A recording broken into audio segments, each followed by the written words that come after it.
Its greatest legacy could be that it marks the moment where the protection of the environment in relation to armed conflict stepped out of the legal seminars and into a political arena. Increasingly, international law is addressing environment across the conflict life cycle. The UN's International Law Commission right now is completing a 3-year effort examining international law that protects the environment in relation to armed conflict. And that language is really important, in relation to, because it covers before, during, and after. And numerous scholars have looked at the question of international law protecting environment during armed conflict, its inadequacies, how it needs to be strengthened.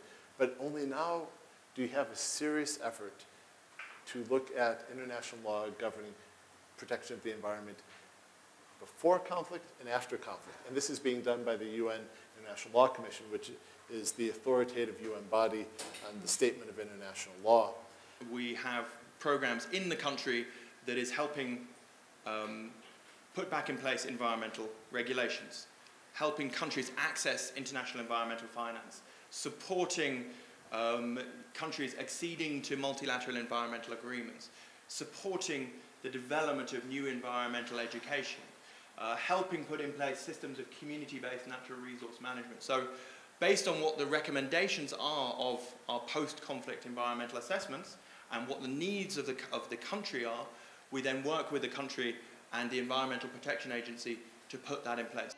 Environmental factors have long had an impact on global migration flows, as people have historically left places with harsh or deteriorating conditions.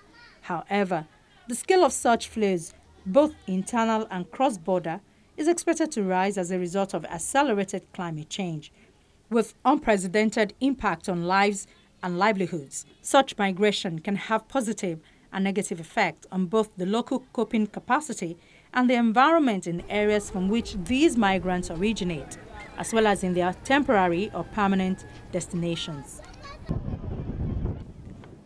Migration, climate change, and the environment are interrelated.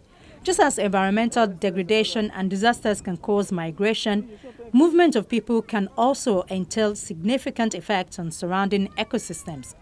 This complex nexus needs to be addressed in a holistic manner, experts have warned, taking into account other possible mediating factors, including human security, human and economic development, livelihood strategies, and conflict. Migration often seems to be misperceived as a failure to adapt to a changing environment.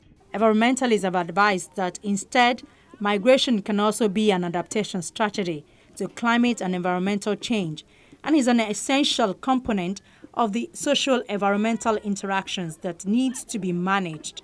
Migration can be a coping mechanism and survival strategy for those who move. At the same time, migration, and mass migration in particular, can also have significant environmental repercussions for areas of origin, areas of destination, and the migratory routes in between, and contribute to further environmental degradation.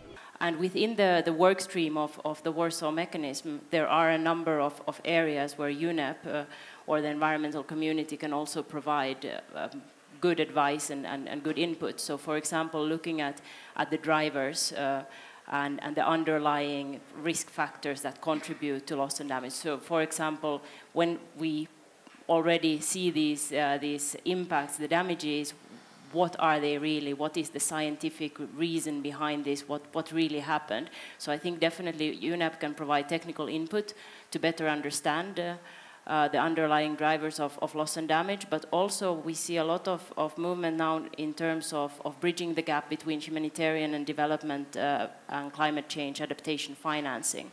So this is also where we need to come in and better understand how can these be complementary. And I think that's also a very, very important and interesting work stream where we can be engaged. It is now increasingly recognized that environmental degradation and climate change are major drivers in both forced and voluntary migration, and that this trend is set to continue and substantially increase in scale in decades to come. So what does this mean for the environmental community? Well, it's a matter of having policy responses that focus on people who are displaced, but also on preventing this displacement. Because we have to take into account that most people do not want to leave their home places. So it is about providing answers that avoid displacement, just so we do not end up with these millions of people displaced in the future. But if people are already moving or they have no other choices, then we have to look into policy options that can support these people, either facilitate movement in schemes like labor migration schemes, or relocation of people from areas which are simply not inhabitable anymore. Poverty, failing ecosystems, vulnerability to natural hazards, and gradual climate-driven environmental changes are all linked to migration. Indeed, it is expected that climate change will significantly affect migration in 3 distinct ways. First, the effect of warming and drying in some regions will reduce agricultural potential and undermine ecosystem services, such as clean water and fertile soil. Second, the increase in extreme weather events, in particular heavy precipitation and struggling flash of river floods in tropical regions, will affect ever more people and generate mass displacement. Finally, sea level rise will permanently destroy extensive and highly productive low-lying coastal areas that are home to millions of people who will have to relocate permanently. While the consequences of mass migration are not negative, its main impact overwhelmingly are. These include escalating humanitarian crisis, rapid urbanization and associated slum growth, and stalled development.